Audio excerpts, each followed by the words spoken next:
Hey guys, well, it's that time of year. It is June, and mid-June always follows Mother's Day in mid-May with Father's Day in mid-June. So, like the good father I am, I have a nice card here from one of my boys, and I also have a pile of stuff that any good father buys himself on Father's Day. And luckily my wife and children know that that's how it goes. So Phil Dunphy aside here, I buy myself some stuff every Father's Day. And this year, it may look like a lot, but I got a lot of the stuff at really good prices. So I don't think I went as overboard as it looks. Okay, that said, there's a stack of stuff here, higher than my iPad can film. Let me start with the ones that are already opened. I opened these the other day. But all were part of the Father's Day haul. I might have put this on video the other day. I'm not sure. I know I did the next one, but the three that I haven't all arrived today, so I haven't had a chance to open those. But this one, I'm not a huge horror fan, but you're going to dispute that by the end of this video. But I do like my vampire flicks. I've watched Horror of Dracula. I've seen all these before, but I just watched Horror of Dracula the other night. I watched Dracula Has Risen from the Grave. And I started to watch Taste the Blood of Dracula. And then finally there's Dracula AD 1972. This one I really like. The woman who stars in this with Christopher Lee is perfect for a vampire movie. Just get that innocent look. But they're all good. And this was like $7, so I bought myself this. They're flipper discs, which I kind of hate, but yeah. For $7 for 4 vampire movies, I got to have them in the collection. Next up, and I did do a video on this the other day and posted it, but so I won't spend a lot of time with it. It's Red River, dual format, Blu-ray DVD. It's a Howard Hawks movie. It's an epic Western. John Wayne's the pseudo-bad guy because he is trying to drive his herd of cattle from Texas to Missouri along the Chisholm Trail.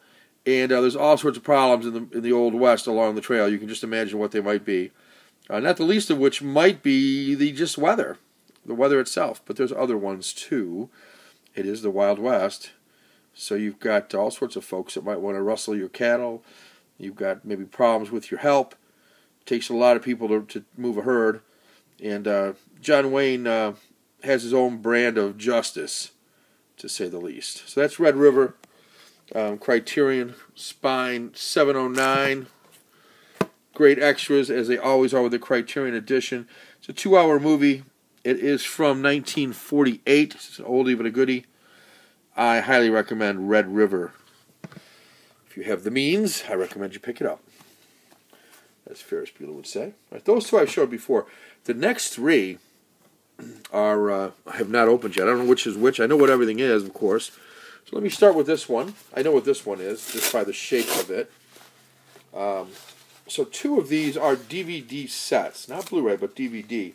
Reason for DVD, because you can't get them on Blu-ray, and probably, my guess is you never will be able to, but I could be wrong about that. I've been wrong before, but not often.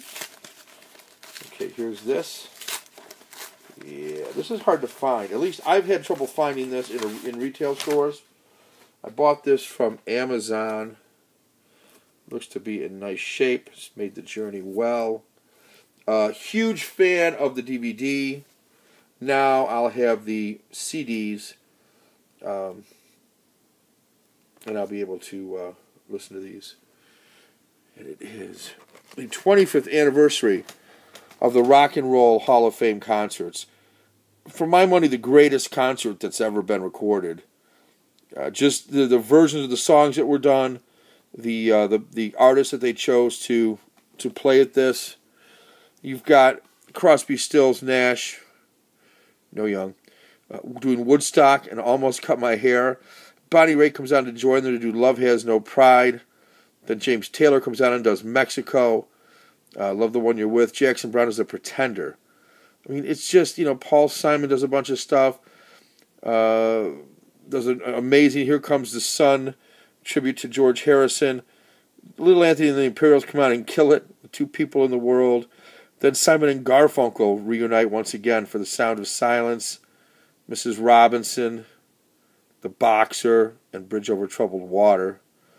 Stevie Wonder comes out and does some amazing songs, along with a tribute to Michael Jackson that you can barely get through. Smokey Robinson comes out. John Legend does some stuff. Just amazing stuff. B.B. King, Sting, Jeff Beck all join Stevie Wonder. Then Bruce Springsteen and the E Street Band come out and do a ton of great songs. Join up with Billy Joel, Darlene Love, John Fogerty. And then Jerry Lee Lewis does Great Balls of Fire. This is the second day. Jeff Beck does a bunch of cool instrumentals and songs with like Sting, Buddy Guy, Billy Gibbons from ZZ Top. Metallica joins up with Ray Davies, Ozzy Osbourne, and the late Lou Reed. Lou Reed does a Smokin' Sweet Jane with Metallica. It's kind of the old school Sweet Jane with the guitars, heavier guitars.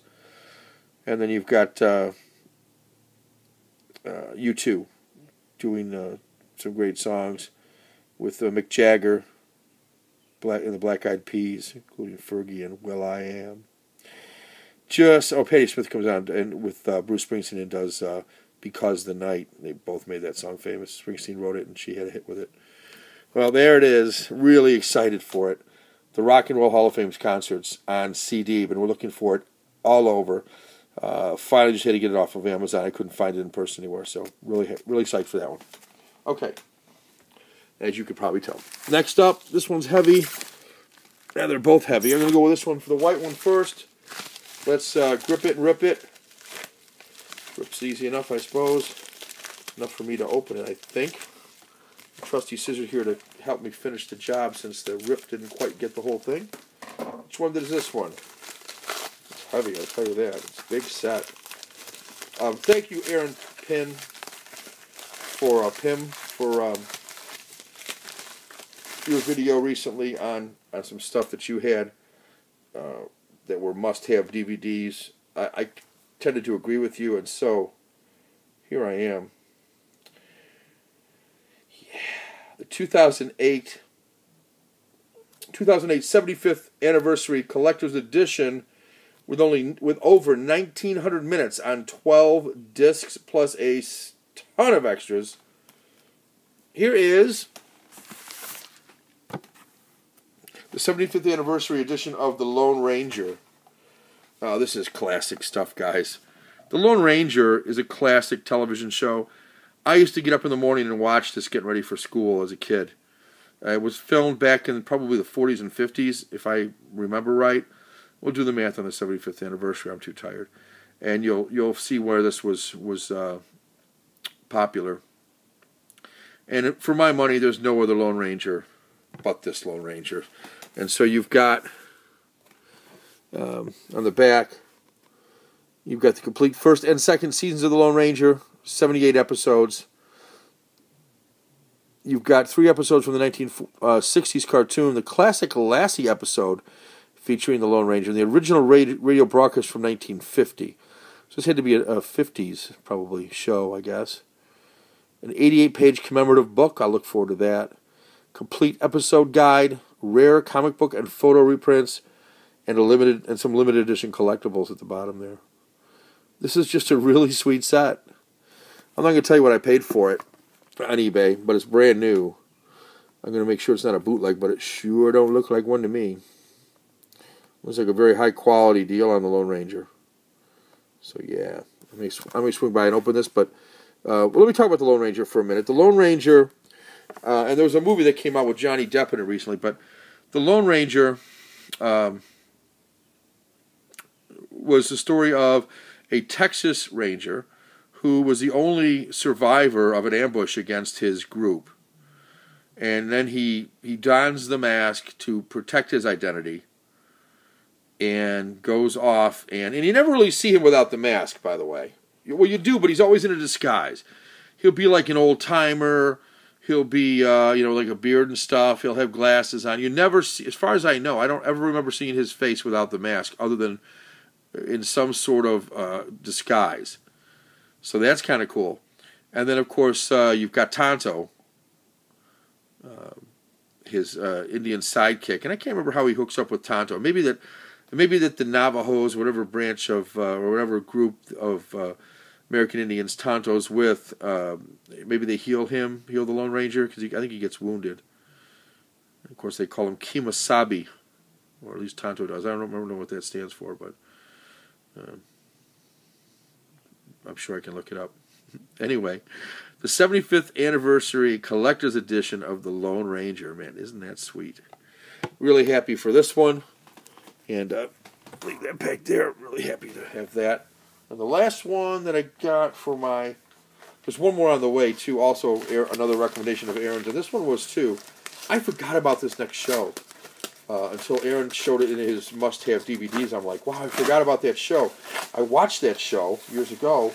At least I remember it. I remember it being on, I guess. And this is also brand new, amazingly. And was also able to get it off of eBay. Another really heavy set. Another thing I don't think you'll see on Blu-ray. I could be wrong. This one's got 56 hours, so do the math on that. It's just about as long as the Lone Ranger box set. This has got 14 DVDs. It's the complete series. It's available for the first time when it came out in 2010 from NBC Universal. There's over 50 hours of special features in addition to the 56 hours of actual broadcasts. And you've got stars on this: William Shatner, Robert Vaughn, Tom Poston, Richard Chamberlain, Werner Klemperer from Hogan's Heroes, Marlo Thomas, Mary Tyler Moore, Cloris Leachman, Richard Long, Elizabeth Montgomery of Bewitched fame, Alan Napier, Donna Douglas, Marion Ross, Ursula Andress, and many, many more, including Boris Karloff. And the show is, and maybe not too surprising when I say Boris Karloff, the show is called Thriller. Boris Karloff, this is the complete series, and this is brand new. You can see the label there. Includes all 57 episodes, remastered and loaded with exclusive bonus features. Rare episode promos, series promo, isolated music scores, and a still gallery. So isn't that cool? Thriller. Boris Karloff, one of my all-time favorite horror actors. I mentioned I'm not a huge fan of horror. I lied. I'm not a huge fan of slasher. I'm not, and this is like sacrilegious probably, I'm not a huge fan of like Texas Chainsaw Massacre or George Romero's zombie movies. Not a big fan of those. I know people love them. I like The Walking Dead. But anyway, not a big fan of those. I'm more the old school. I like the more suspenseful, less gory. Yeah, sue me. I'd rather have the dread of something happening than actually see it happen. So I don't know what that means, but that's what I like in horror. And I used to be a huge horror fan. I'm not up for any horror movies lately because they all seem to want to do the same thing. They all seem to want to imitate Friday the 13th or Halloween or Nightmare on Elm Street. None of those I'm huge fans of. I do like the first two Halloween movies, I will admit. I'm not a huge fan of the Friday the 13th series at all. And I'm not, it just seemed really, it just seemed like a copycat thing to me. I've seen so many slasher type films that it just didn't seem like much. Even Halloween is somewhat like that. But anyway, Thriller, these are going to be a bunch of episodes. Stephen King says on the back of this that it's the best horror series ever put on television. So you'll have a little bit of everything on this one. And I'm really looking forward to checking these out. So Thriller, The Lone Ranger, The Red River on Criterion, the 4 Dracula movies, and the Rock and Roll Hall of Fame concerts on CD. That is my Father's Day haul, and I'm pretty happy with it. What do you guys think? Pretty cool stuff. I'm looking forward to opening these up, checking them out, especially that Lone Ranger one, but all of them. Until next time, guys, this is the Dean of DVD. See ya.